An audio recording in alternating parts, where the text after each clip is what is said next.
Good morning, students. Today we are starting with suit for damages. This is the sixth remedy which is being provided for remedies for breach of contract. ये sixth remedy इसको हम cover up करेंगे आज. ठीक है. What we know about this is कि damages क्या हैं? Basically it is a monetary compensation. ठीक है, ये monetary compensation है. क्यों दिया जा रहा है? क्योंकि कॉन्ट्रैक्ट तोड़ने की वजह से इंजर्ड पार्टी को जो लॉस हुआ है उस लॉस की भरपाई करने के लिए. Okay, so damages are monetary compensation allowed to injured party for the loss और इंजरी सफर्ड. किसकी वजह से? As a result of breach of contract. और इसमें बेसिक फंडामेंटल प्रिंसिपल क्या है, बेसिक रूल क्या है डैमेजेस का? कि कॉम्पनसेशन देना, भरपाई करना. It is not to punish the other party. ठीक है, दूसरे को पनिश करना मोटो नहीं है. मोटो है कि दूसरे के जो उसको आर्थिक वो कहो नुकसान हुआ है उसकी भरपाई करना. ठीक है, और इसका एम क्या है? बेसिकली इसका एम है रेस्टिट्यूशन, जो हमने वैसे किया हुआ है. रेस्टिट्यूशन का मतलब है रिस्टोर करना. ठीक है, थर्ड पॉइंट पे दिया हुआ है, by awarding damages the court aims to put the injured party into the position he would have been had there been performance and not breach, and not to punish the defaulter party. ठीक है, तो M क्या है? Court क्यों दे रही है damages? ताकि person को उसकी ओरिजिनल पोजीशन पे पहुंचा दे, रिस्टोर कर दे. अगर उस कॉन्ट्रैक्ट की परफॉर्मेंस होती, अगर वो कॉन्ट्रैक्ट तोड़ा ना चाहता, पर दूसरी पार्टी को पनिश करना इसमें हमारा मकसद नहीं है. ठीक है, तो डैमेजेस बेसिकली क्या है? ये मॉनेटरी कॉम्पनसेशन है, नुकसान की भरपाई के लिए. फंडामेंटल प्रिंसिपल क्या है? कॉम्पनसेशन देना, ना कि पनिश करना. और एम क्या है इसके अंदर? एम है कि पर्सन को रिस्टोर करना उसकी पोजीशन पे had there been performance of contract and not breach.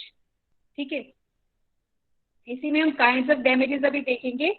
Journal damages. ठीक है, जर्नल डैमेजेस का मतलब है जो नेचुरली ब्रीच ऑफ कॉन्ट्रैक्ट की वजह से अराइज हो रहे हैं. ठीक है, आप मतलब कि ए पर्सन ने बी के साथ कोई कॉन्ट्रैक्ट किया डिलीवर करने का सामान. ठीक है, और उसने जो सामान डिलीवर करना था, जैसे हम अगर पेरिशेबल गुड्स ले लेते, उसने टमाटर डिलीवर करने थे, टोमेटोज, और वो डिलीवर करने थे at the rate of 10 rupees per KG. ठीक है, उसने से 100 किलो वो सप्लाई करने थे 10 रुपए के हिसाब से.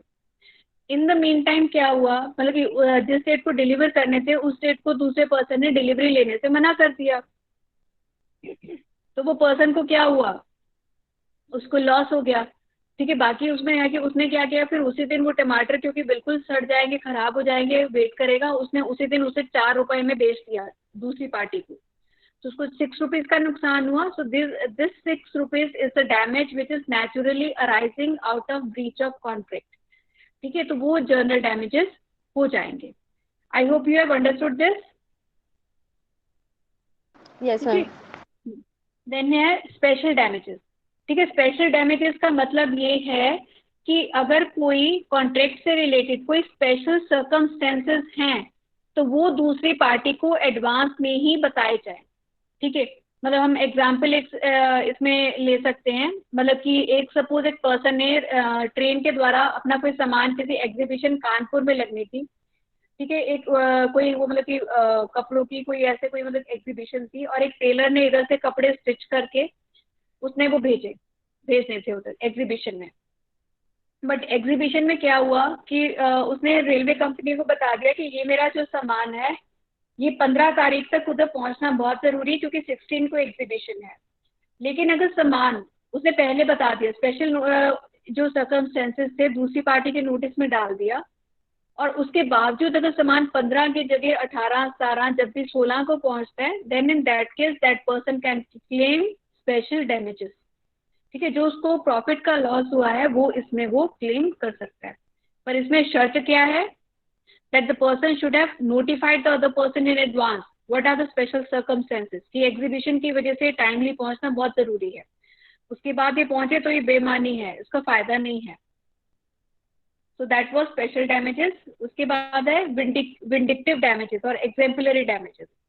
ठीक है, वैसे तो डैमेजेस का मकसद पनिश करना नहीं होता, लेकिन जो विंडिक्टिव या एग्जाम्पलरी डैमेजेस हैं वो तकरीबन इसीलिए दिए जाते हैं ताकि रॉन्ग डूअर को पनिश किया जा सके. जिसने कोई गलती की है उसे पनिश कर सके, ठीक है। और इसमें बेसिकली मतलब the purpose is to punish the wrong doer. और ये कौन से दो केसेस में तकरीबन दिया जाता है? If there is a breach of contract to marry, ठीक है, किसी ने मतलब वो शादी के लिए मतलब वो किया हुआ है समझौता, वो तोड़ा है, या अगर चेक आपका बाउंस हो जाता है, या आपके खाते में पैसे थे, ठीक है, बैंक में पैसे थे, बट बैंक में आपने कोई चेक इशू किया था किसी पार्टी को, उस चेक को डिसऑनर कर दिया, बाउंस कर दिया, ऑनर नहीं किया, तो उस केस में विंडिक्टिव डैमेजेस दिए जाते हैं। क्योंकि इस केस में क्या है कि बैंकर ने क्या किया, मतलब अगर आपके खाते में पैसे हैं और पैसे नहीं दिए जा रहे, तो फिर जो पर्सन बिजनेस से रिलेटेड है, उसके तो कहोगे वो जो साख है, रेपुटेशन है, वो तो खराब हो जाएगी मार्केट में, कि ये पर्सन के तो मतलब बैंक में मतलब इसके ये चेक्स जो है बाउंस हो जाते हैं। और जितना छोटा अमाउंट चेक का होगा उतना बड़ा कॉम्पनसेशन विंडिक्टिव डैमेजेस में होगा। ऐसा क्यों? क्योंकि इसका मतलब है कि अगर सपोज 10 रुपए का चेक है या 100 रुपए का, 400 रुपए का, वो भी अगर नहीं पे कर सकता पर्सन, तो बड़ी पेमेंट कैसे करेगा? ठीक है, तो मतलब कि इसलिए जितना स्मॉलर अमाउंट होगा उतना बिगर कॉम्पोजिशन होगा in case of vindictive damages, in case of bounce of cheque. ठीक है, नेक्स्ट इसके अंदर आ रहा है नॉमिनल डैमेजेस। ठीक है, नॉमिनल का मतलब है नाम के लिए, just for the sake of name. इसमें पर्सन को एक्चुअल में कोई बहुत ज्यादा लॉस नहीं हुआ है, नुकसान नहीं हुआ पर्सन को, लेकिन वो दूसरे पर्सन को जिसने गलती किया उसको एक मैसेज देना चाहता है कि वो आगे से किसी और के साथ ऐसा ना करे। ठीक है, तो उस केस में जो भी डैमेजेस हैं, मतलब कोर्ट जो डैमेजेस ऑर्डर करती है वो नॉमिनल डैमेजेस होते हैं। ठीक है, these are only for the sake of name. Example कैसे कैसे, आपने टोमेटो से 10 रुपीज में अगर सेल करने थे, ठीक है, और वो पर्सन ने डिलीवरी नहीं ली, आपने उसे क्या किया, आपने उसे 4 रुपीज में तब सेल किया था जब हम ऑर्डिनरी की बात कर रहे थे। से बाई चांस उस दिन पर्सन को क्या हुआ कि एक और सेलर मिल गया, उसको भी टमाटर मतलब कि डिलीवरी अर्जेंटली चाहिए थी, और वो 10 रुपीज में ही डिलीवरी आपसे ले गया। फिर तो आपको एक्चुअल में कोई लॉस नहीं हुआ, क्योंकि 10 में ही आपने सेल करना था और 10 में ही आपने उसको सेल कर दिया। ठीक है, तो इस वजह से आपको कोई भी लॉस नहीं हुआ एक्चुअल में। तो उस ऐसे केसेस में जो डैमेजेस ऑर्डर करेंगे उसको नॉमिनल डैमेजेस कहा जाता है, क्योंकि it may be 1 rupee, even 1 rupee can be given just for the sake of name, ताकि दूसरे पर्सन को ये पता चले कि भाई उसकी गलती थी, उसने कॉन्ट्रैक्ट को तोड़ा। ठीक है, so this was about kinds of damages. इसी में आगे एक और देखेंगे हम। ठीक है, ऑर्डिनरी और जर्नल और कॉम्पनसेटरी डैमेजेस मैंने आपको वैसे क्लियर कर दिया है। ठीक है, ये डैमेजेस कौन से हैं? Which are naturally and directly arising in the usual course of things from the breach of contract itself. ठीक है, these are naturally arising and directly arise. ठीक है, तो इसमें जैसे में कि difference between contract price and market price, जिस डेट को कॉन्ट्रैक्ट टूटा है उसके बीच का जो गैप है उसको मतलब एज ए कॉम्पनसेशन पे किया जाएगा। जैसे कि 10 रुपीज में टोमेटो सेल करने थे, अगर उसने 4 रुपए में किए, ठीक है, 10 रुपए होगी उसकी से कॉन्ट्रैक्ट प्राइस, 4 रुपीज होगी मार्केट प्राइस, तो लॉस कितना हुआ? 6 रुपीज का। ठीक है, जिस दिन कॉन्ट्रैक्ट टूटा, तो ये 6 rupees multiplied by number of cages to be sold, वो डैमेजेस पे किए जाएंगे। ठीक है, और ऑर्डिनरी डैमेजेस जो हैं ये बेसिकली क्लेम किए जा सकते हैं for the things which are naturally arising. ठीक है, ये उस लॉस के लिए होंगे जो नेचुरली अराइज हो रही है, बट उस लॉस के लिए नहीं होंगे जो इनडायरेक्ट लॉस है या रिमोट लॉस है। ठीक है, ordinary damages can't be claimed for any remote और इनडायरेक्ट लॉस और damage bye breach of contract. ठीक है, इसमें एक एग्जाम्पल दिया हुआ है। ठीक है, एक रेलवे पैसेंजर की वाइफ है, ठीक है, उसको जुकाम हो गया और वो बीमार हो गई। ठीक है, क्यों बीमार हो गई? हाँ, क्योंकि मतलब due to his being asked to get down at a place other than the railway station, क्योंकि उन्हें रेलवे स्टेशन की जगह किसी और जगह पे उतरने के लिए बोला। ठीक है, in a suit by the plaintiff against the railway company held damages for personal inconvenience of plaintiff alone can be granted. ठीक है, अब उनको क्योंकि जिस स्टेशन पे जाना था उस स्टेशन पे नहीं उतारा, उससे पहले उतार दिया, तो उस वजह से वो पैसेंजर की वाइफ जो है वो बीमार पड़ गई, उसे जुकाम हो गया। ठीक है, उसने कॉम्पनसेशन मांगा, तो रेलवे मतलब कॉम्पनसेशन किसके लिए मिला? इनकन्वीनियंस के लिए, क्योंकि ये डायरेक्ट कॉस्ट। वो जो बीमार पड़े, अब उसके साथ हस्बैंड बीमार तो नहीं पड़ा। ठीक है, तो मतलब कि उन्होंने कहा कि ये रिमोट कॉज है, इनडायरेक्ट कॉज है, इसलिए वाइफ की सिकनेस के लिए नहीं मिलेगा कॉम्पोजिशन। ओनली पर्सनल इनकन्वीनियंस के लिए डैमेजेस जो हैं पे किए जाएंगे। ठीक है, तो डैमेजेस हमेशा पे किए जाते हैं for naturally arising reasons and not for any indirect reasons or indirect loss। मतलब जो लॉस डायरेक्टली अराइज हो रही है उसके लिए कॉम्पोजिशन पे किया जाएगा। स्पेशल डैमेजेस मैंने आपको टेलर वाला एग्जांपल दिया था, ठीक है, वही हम इसमें देखेंगे। The communication of special circumstances is a prerequisite to the claim for special damages। ठीक है, कम्युनिकेट करना स्पेशल सर्कमस्टेंसेस को, ये प्री रिक्विजिट है, प्री रिक्वायरमेंट है। अगर आप स्पेशल डैमेजेस क्लेम करना चाहते हो तो फिर आपको क्या करना पड़ेगा, स्पेशल सर्कमस्टेंसेस को पहले ही कम्युनिकेट करना पड़ेगा। पहले का मतलब है on the date of contract. ठीक है, when you are signing that particular contract और entering into a particular contract, and not afterwards, बाद में नहीं। ठीक है, और ये डैमेजेस जो हैं, these damages are claimed in case of loss of profit. ठीक है, अब वो पर्सन एग्जीबिशन में अपना सामान टाइमली नहीं पहुंचा पाएगा तो उसको लॉस ऑफ प्रॉफिट हो जाएगा, तो उसके लिए ये पे किया जाता है। ठीक है, जहाँ पे एक्स्ट्रा ऑर्डिनरी सर्कमस्टेंसेज है, स्पेशल सर्कमस्टेंसेज है, but these are communicated to the other party in advance. अगर आपने कम्युनिकेट नहीं किए हैं तो फिर आपको स्पेशल डैमेजेस पे नहीं किए जाएंगे। उसके बाद एग्जेम्पलरी डैमेजेस हमने देखा था। ठीक है, एग्जेम्पलरी कहाँ पे होंगे, एग्जेम्पलरी का बेसिक पर्पज है कि रॉन्ग डूअर को पनिश करना, गिल्टी पार्टी को पनिश करना, उसको सजा देना। ठीक है, और इसमें कॉम्पनसेशन का पर्पज नहीं है। तो there are such damages which are awarded with view to punish the guilty party for the breach and not by way of compensation for loss suffered by the aggrieved party. मतलब आपको कितना नुकसान हुआ इससे कोई लेना देना नहीं है। इसमें बेसिक पर्पस है कि जिस पार्टी ने गलती किया उसको पनिश किया जाए। ठीक है, जो आपको नुकसान हुआ है उसके लिए आपको कौन से डैमेजेस हो सकते हैं, ऑर्डिनरी डैमेज। ठीक है, तो ये दो सिचुएशन में दिया जाता है, breach of contract to marry and in case of वो चेक वाला केस, बैंक वाला। ठीक है, breach of contract to marry के केस में क्या हो सकता है, in this case the amount of damages will depend upon the extent of injury to the party's feelings. कि अगर breach of contract to marry है तो उस केस में डिपेंड करेगा कि दूसरे पर्सन की फीलिंग्स जो है कि उसको कितना वो फील उसने किया है, कितना वो डिप्रेस हो गया। अब इसमें हो सकता है कि वो कोई पर्सन तो बहुत ज्यादा हो जाए और कोई बिल्कुल भी माइंड ना करे। ठीक है, one person may be ruined, other may not mind so much, वो कहेगा ये नहीं तो कोई और सही। Okay, so it depends upon the person, वो पार्टीज के ऊपर डिपेंड करेगा कि उनकी फीलिंग्स कैसी हैं, उसके बेसिस पे किए जाएंगे vindictive damages grant. Then dishonour of cheque, कि अगर मतलब एक पर्सन के ट्रेडर के खाते में पैसे हैं, उसने कोई चेक इशू किया और वो चेक जो है जब वो बैंक में प्रेजेंट किया गया तो वो चेक को उस बैंकर ने, बैंक के एम्प्लॉय ने उसको डिसऑनर कर दिया, जबकि उतना अमाउंट था उसके खाते में। तो इस केस में क्या होगा, रेपुटेशन के ऊपर मतलब कि वो कहो कि वो आ जाती है बात। तो इसलिए जितना छोटा अमाउंट होगा चेक का उतना बड़ा डैमेज पे किया जाएगा। ठीक है, I think you have understood this dishonour of cheque Yes, ma'am. And nominal.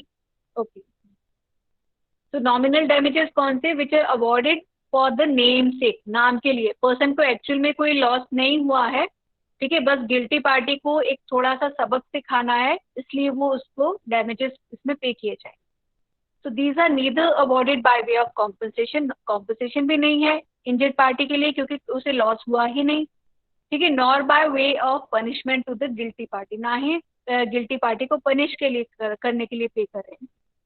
क्यों वर्ड कर रहे हैं, these are awarded to establish the right to decree for breach of contract where the injured party has not actually suffered any real damage and consists of a very small sum of money, say a rupee or a two। इतने का ही आपको कोई मतलब हो सकता है damages pay करने पड़े।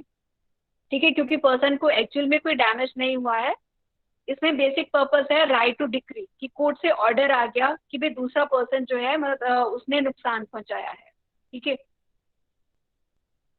तो इसमें जहाँ पे आपको सेल प्राइस का, जैसे आपको बताया था कि अगर तो मार्केट प्राइस में और कॉन्ट्रैक्ट प्राइस में, जैसे वो टोमेटोज का केस 10 रुपीज में सेल करने थे आपने कॉन्ट्रैक्ट प्राइस, और बाई चांस आपको कहोगे उससे नेक्स्ट वो मतलब बायर मिले 10 रुपीज में, तो आपको एक्चुअल में कोई भी लॉस नहीं हुआ। तो ऐसे में जो डैमेजेस पे किए जाएंगे that will be called as nominal damage. ठीक है, लिक्विडेटेड और पेनाल्टी वाले डैमेजेस। ठीक है, लिक्विडेटेड और पेनाल्टी वाले डैमेजेस कौन से डैमेजेस हैं?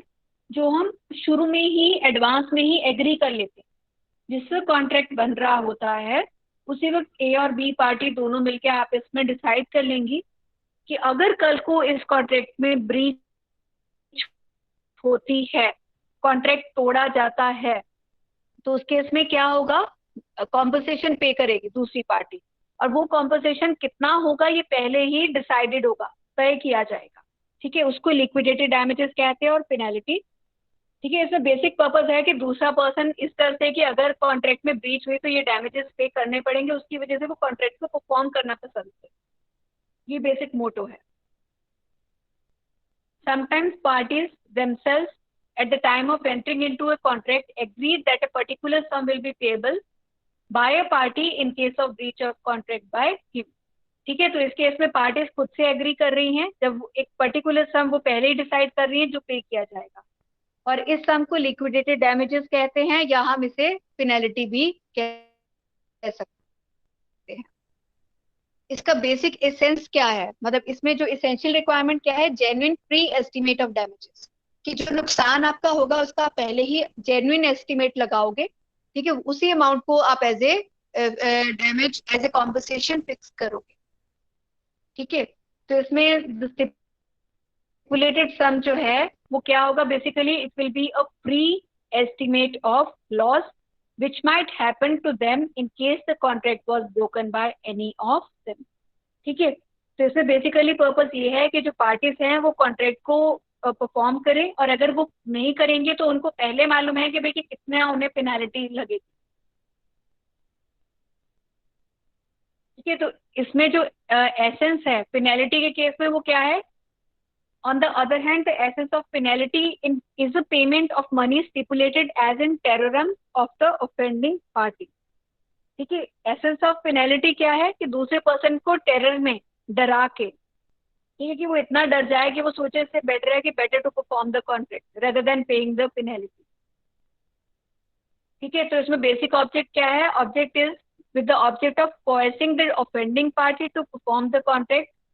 ठीक है, अगर आपका पर्पस है किसी को डरा धमका के, या इतना मतलब कि वो उससे काम करवा रहे हो आप, कि वो ये बेटर समझे कि भाई कि मैं कॉन्ट्रैक्ट को परफॉर्म कर दूं रेदर देन मैं इसको मतलब कि तोड़ूं, तो उसमें उसको उन डैमेजेस को कहा जाएगा पेनल्टी। ओके, ठीक है, देन डैमेजेस में मतलब हम कुछ वो चीजें यूज करते हैं। ठीक है, कि डैमेजेस के लिए ordinary damages we have discuss which are naturally arising, vindictive damages भी हमने डिस्कस कर लिए, एग्जाम्पलरी जो मैरिज वगैरह के केस में, ठीक है, contract breach of contract to marry, ठीक है, या रॉन्ग डोर को पनिश करने के लिए पे किए जाते हैं। ठीक है, लिक्विडेटेड डैमेजेस अभी हमने डिस्कस किए और पेनाल्टी भी डिस्कस की। लिक्विडेटेड डैमेजेस जो हम एडवांस में ही एग्री कर लेते हैं, ठीक है, दोनों पार्टीज शुरू में ही एग्री कर लेंगे, so it is a genuine pre estimate of loss. ठीक है, इसके अलावा वाले जो पॉइंट्स हैं इसमें हमने एक स्पेशल डैमेजेस भी हैव डिस्कस। ठीक है, स्पेशल डैमेजेस कौन से हैं? जहाँ पे स्पेशल सर्कमस्टेंसेस एडवांस में दूसरी पार्टी को कम्युनिकेट किए जाएंगे on the date of contract, जिस दिन आप कॉन्ट्रैक्ट साइन कर रहे हो, ना कि उसके बाद। ठीक है, वो स्पेशल डैमेजेस हो जाएंगे। नॉमिनल डैमेजेस कौन से हैं? नाम के लिए जो पे किए जाते हैं। ठीक है, रिमोटनेस ऑफ डैमेज, ठीक है, अगर कोई डैमेज का कॉज रिमोट है, यानी कि वो इनडायरेक्ट रीजन है कोई, जैसे कि वो हमने ट्रेन वाला एग्जांपल किया कि ट्रेन के केस में वो पर्सन को स्टेशन से पहले उतार दिया गया उसकी वाइफ के साथ, और वाइफ जो है बीमार हो जाती है, तो इस केस में जो मतलब रीजन है बीमार होने का, वो कोर्ट ने कहा कि वो रीजन रिमोट है, इसलिए उसके डैमेजेस पे नहीं किए जाएंगे, यानी इनडायरेक्ट के लिए लॉस नहीं, इनडायरेक्ट लॉसेस के लिए कॉम्पनसेशन नहीं होगा, only for direct loss compensation pay किया जाएगा। ठीक है, so compensation is paid for inconvenience also, inconvenience के लिए पे किए पर रिमोट के लिए नहीं पे किए। And for loss of reputation, loss of reputation के लिए कॉम्पनसेशन पे किया जाएगा। ठीक है, अगर कोई पर्सन किसी के बारे में झूठी कोई खबर फैला देता है, कोई झूठे इल्जाम लगा देता है, अखबारों में छपवा देता है, सोशल मीडिया पे डाल देता है, तो उसके ऊपर मानहानि का दावा हो सकता है।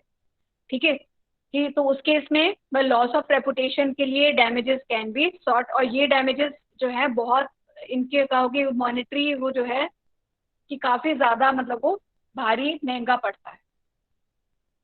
देन मेजर ऑफ डैमेजेस, के डैमेजेस को मेजर कैसे करना है, नापना कैसे है। ज्यादातर तो हमने डिस्कस किया क्या रहता है कि there is what we do is we try to measure it in terms of market price and contract price, उसको लेके हम डिफरेंस देख के करते हैं।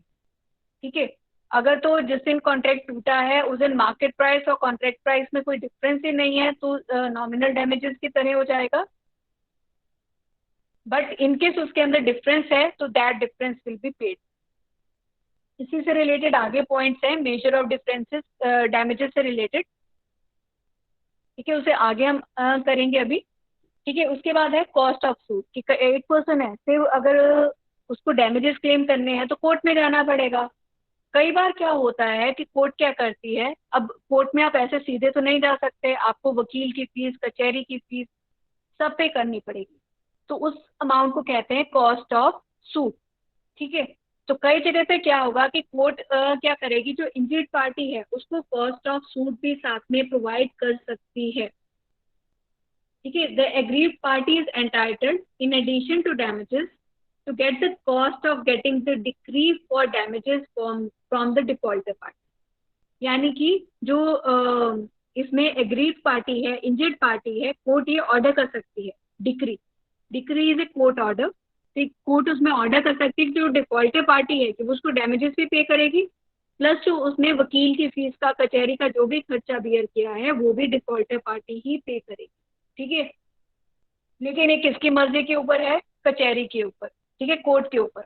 The cost of suit for damages is in the discretion of the court, ये हर case में नहीं मिल सकती, बट अगर कोर्ट को जायज लगे कहीं पे तो कोर्ट ये ऑर्डर कर सकती है अलॉन्ग विद द डैमेजेस।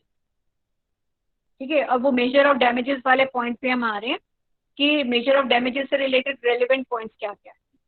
ठीक है, सबसे पहला डैमेजेस का बेसिक मकसद क्या है, रेस्टिट्यूशन, रिस्टोर करना पर्सन को ओरिजिनल पोजीशन पे अगर वो कॉन्ट्रैक्ट परफॉर्म किया जाता। ठीक है, so restoration of the person to the original position had the contract been perform, ये है रेस्टिट्यूशन। तो ये इसमें बेसिक पर्पस रहता है कि अगर कॉन्ट्रैक्ट परफॉर्म किया जाता तो उसको क्या फायदा रहता, कौन सी पोजीशन पे रहता, तो उसको ध्यान में रख के डैमेजेस की असेसमेंट की जाएगी। देन स्पेशल डैमेजेस हम इसमें कर चुके हैं। ठीक है, स्पेशल डैमेजेस के केस में कब वो दिए जाएंगे, only if you have communicated the special circumstances on the date of contract to the other party. जैसे कि वो टेलर की एग्जीबिशन वाला केस की, कानपुर सामान भेजना था एग्जीबिशन के लिए, उसने पहले बता दिया कि एग्जीबिशन के लिए भेजना है, इस तारीख को पहुंचना चाहिए एग्जीबिशन, लेकिन एग्जीबिशन के ऑलमोस्ट वो बाद में सामान पहुंचा तो अब उसके किसी काम का नहीं रहा, उसने स्पेशल सर्कमस्टेंसेस पहले कम्युनिकेट कर दिए थे। इन केस अगर वो नहीं करता, बताता ही नहीं उन्हें कि भाई इस डेट को एग्जीबिशन है, फिर क्या होता, तो उस केस में उसको डैमेजेस कौन से मिलते, ओनली जर्नल डैमेजेस, वो भी किसके लिए, लॉस ऑफ मतलब कि डिले इन डिलीवरी, कि डिलीवरी में जो कहो कि वो टाइम लिया है उन्होंने, अनड्यू डिले किया है, उसके लिए मिल रहे। ठीक है, तो स्पेशल डैमेजेस के केस में स्पेशल सर्कमस्टेंसेस पहले कम्युनिकेट करने जरूरी है। देन है मिटिगेशन ऑफ लॉस, तो लॉस को कम करने की जरूरत, मतलब कि कोशिश करनी है। जैसे कि आपको वो टोमेटोज वाला एग्जांपल दिया कि अब वो पर्सन कहे कि मैं डैमेजेस क्लेम कर लूंगा, कॉन्ट्रैक्ट तोड़ दिया कोई बात नहीं, तो कोर्ट कहती है ऐसे नहीं, आपने अपने लेवल पे as a normal person, wise person उसको कोशिश करो कम करनी। ठीक है, तो उस पर्सन ने 10 रुपए के वो टमाटर 4 रुपए में बेचे, 2 रुपए में बेचे, 1 रुपए में बेचे, वट पर अपनी लॉस को कम करे। ठीक है, देन रिमोट डैमेजेस के लिए रिमोट कॉजेज के लिए डैमेजेस नहीं पे किए जाते। ठीक है, अब वो जो मतलब कि वाइफ वो पर्सन की बीमार हो गई थी ट्रेन रेलवे स्टेशन से जाते हुए, ठीक है, गलत स्टेशन पे उतार दिया, तो उन्होंने कहा इनकन्वीनियंस के लिए डैमेजेस पे किए जाएंगे but not for the indirect losses. तो इनडायरेक्ट लॉस के लिए डैमेजेस क्लेम नहीं किए जा सकते। ठीक है, एक इसमें पॉइंट है परफॉर्मेंस ऑफ ऑब्लिगेशन। अब जो इंजर्ड पार्टी है, ठीक है, that particular injured party that should be ready to perform his और हर पार्ट ऑफ ऑब्लिगेशन। ठीक है, ये ना हो कि वो डैमेजेस तो क्लेम करने जा रही है पर वो अपनी ऑब्लिगेशन भी परफॉर्म करने के काबिल नहीं थी, फिर डैमेजेस पे नहीं होंगे। ठीक है, तो इंजर्ड पार्टी जो है वो अपनी ऑब्लिगेशन परफॉर्म करने के काबिल होनी चाहिए। अगर से किसी ने कार खरीदने के लिए सेल परचेज की, पर्सन ने कार की डिलीवरी देने से मना कर दिया, आपने उसे पेमेंट करनी थी, ठीक है, आपने केस फाइल कर दिया, हाँ, उस केस में ब्रीच ऑफ कॉन्ट्रैक्ट के लिए। तो उस केस में क्या होगा कि आपकी खुद की ही वो कहो कि कैपेसिटी नहीं थी कार की पेमेंट करने के लिए। तो यानी परफॉर्मेंस ऑफ ऑब्लिगेशन आप जब इंजर्ड पार्टी ही अपनी पूरी नहीं कर सकती तो वो डैमेजेस क्लेम नहीं कर सकती। इंजर्ड पार्टी को अपनी ऑब्लिगेशन पूरी कर मतलब कि पूरी करने के लिए हमेशा तैयार रहना पड़ेगा, तभी डैमेजेस क्लेम हो सकते हैं। जनरल डैमेजेस हम डिस्कस कर चुके हैं इसमें, जो नेचुरली अराइज होते हैं, और ये तकरीबन डिफरेंस रहेगा मार्केट प्राइस और कॉन्ट्रैक्ट प्राइस के बीच का डिफरेंस। ठीक है, लिक्विडेटेड डैमेजेस भी हमने डिस्कस कर लिए थे, जो एडवांस में एग्री करती हैं दोनों पार्टी कि अगर कॉन्ट्रैक्ट कल को टूटा तो दोनों पार्टीज को क्या लॉस हो सकता है उसका एस्टिमेट पहले ही। विंडिक्टिव डैमेजेस भी हम कवर कर चुके हैं। ठीक है, ये है पनिश करने के लिए रॉन्ग डूअर को, जैसे कि in case of breach of contract to marry and in case of bouncing of cheque etcetera. ठीक है, एक इसमें पॉइंट आता है damages in policy contract. Policy contract कौन सा कॉन्ट्रैक्ट होता है, जैसे जहाँ पे पार्टीज जो हैं आपस में मिलके कॉन्ट्रैक्ट नहीं करती हैं, ऑफर एक्सेप्टेंस नहीं होता बट एक लीगल ऑब्लिगेशन हो जाती है, जैसे कि फाइंडर ऑफ लॉस गुड्स के केस में। तो अगर वो फाइंडर ऑफ लॉस गुड्स, अगर वो ट्रू ओनर को ढूंढने की कोशिश नहीं करता, ब्रीच करता है उसमें, तो उस केस में भी उसको डैमेजेस पे करने ही पड़ेंगे। पॉलिसी कॉन्ट्रैक्ट को ऐसे माना जाएगा लाइक एनी अदर कॉन्ट्रैक्ट, और उसी के हिसाब से उसको डैमेजेस की एस्टिमेट किए जाएंगे। अब इसमें अगला पॉइंट आ रहा है डिफिकल्टी ऑफ असेसमेंट, कि आप असेस ही नहीं कर पा रहे हो कि भाई कि कितना नुकसान हुआ है, असेसमेंट करनी मुश्किल हो रही है, तो इसलिए ब्रांड देते हैं डैमेजेस। कोर्ट कहती है ऐसा नहीं कर सकते। ठीक है, even if there is difficulty of assessment of damages, damages have to be paid, उन्हें पे करना ही पड़ेगा। क्यों? क्योंकि वो दूसरे पर्सन को नुकसान तो हुआ है, अब आप असेस नहीं कर पा रहे हो, that is another story, but नुकसान तो हुआ है। तो ऐसे केसेस में court will give an order, कि हो सकता है कई बार कोर्ट ही असेस करे कि कितना डैमेजेस पे करने हैं, and that has to be paid to the aggrieved party. Okay, इसमें लास्ट केस है, ठीक है, हैडले वर्सेस बैक्सेंटेल का। इसमें एक पर्सन है, उसका मिलिंग बिजनेस है, ठीक है, उसके एक मिल है, ठीक है, और उसके अंदर एक क्रैंक शाफ्ट, एक उसकी पर्टिकुलर कहो कि एक इंस्ट्रूमेंट, ठीक है, एक क्रैंक शाफ्ट जो है मशीन में कहीं पे लगता है, वो टूट जाता है। तो वो क्या करता है, उसे भेजना होता है वो क्रैंक शाफ्ट एक इंजीनियर के पास रिपेयर के। तो जो मिल ओनर मतलब कि जो मिल का मालिक होता है पी, हाँ, वो क्या करता है, वो अपना ये जो होता है क्रैंक शाफ्ट टूटा हुआ एक डी को दे देता है कि डिलीवर कर रहा उस इंजीनियर रिपेयर के लिए, बस इतना कह के भेज देता है। ठीक है, वो डी उसे कहता है कि अगर आप मेरे को इसको आज डिलीवर करोगे तो मैं इसको मतलब कि कल तक डिलीवर कर दूंगा, आज दोपहर तक। वो लोग उसको लेट पहुंचाते हैं, वो आगे जाके लेट डिलीवर करके आता है, और होता क्या है कि आगे वो रिपेयर में भी काफी टाइम लग जाता है, नया बनाना है जो भी क्रैंक शाफ्ट वापस, जब तक वो आता है पर्सन ने एस्टिमेट लिया होता है कि भाई मेरे को 2 दिन का नुकसान होगा, 2 दिन मिल बंद रहेगी, लेकिन एक्चुअल में क्या होता है कि वो क्रैंक शाफ्ट रिपेयर होके आने में 5 दिन और लग जाते हैं, तो 7 दिन का उसको नुकसान हो गया। और वो बाद में क्या करता है, डी पर्सन जिसको उसने डिलीवर किया था उससे वो मतलब कि डैमेजेस क्लेम करता है कि मेरे को डैमेजेस दो आप लॉस ऑफ प्रॉफिट के लिए भी, जो मेरी मिल बंद रही, प्लस मेरे को डिले इन डिलीवरी के लिए भी पे कर। कोर्ट ने क्या डिसाइड किया, कोर्ट ने डिसाइड किया कि डिले इन डिलीवरी के लिए तो डैमेजेस पे किए जाएंगे, but not for loss of profit. क्यों नहीं पे किए जाएंगे लॉस ऑफ प्रॉफिट के लिए? क्योंकि ये स्पेशल सर्कमस्टेंस, ये स्पेशल डैमेजेस की तरह होंगे। ये स्पेशल सर्कमस्टेंस पहले ही कम्युनिकेट नहीं किया गया कि अगर क्रैंकशाफ्ट वापस नहीं आ रहा है तो मिल बंद पड़ी है, उससे लॉस ऑफ प्रॉफिट हो रहा है। ये चीजें पहले कम्युनिकेट नहीं की गई। अगर ये ऑलरेडी कम्युनिकेट कर दी जाती तो स्पेशल डैमेजेस भी पे किए जाते। Is it okay? This is a Yes, very, ma'am. very famous, this is a very, very famous case of Hadley versus Bechdel. Read it properly, understand it properly, and in case you have got some doubts with this particular chapter, you can ask me about it. Okay? I have uploaded this particular chapter on Google Classroom also. So in case you have got any queries, we can sort out those queries in the next particular session. Okay? Thank you, everyone.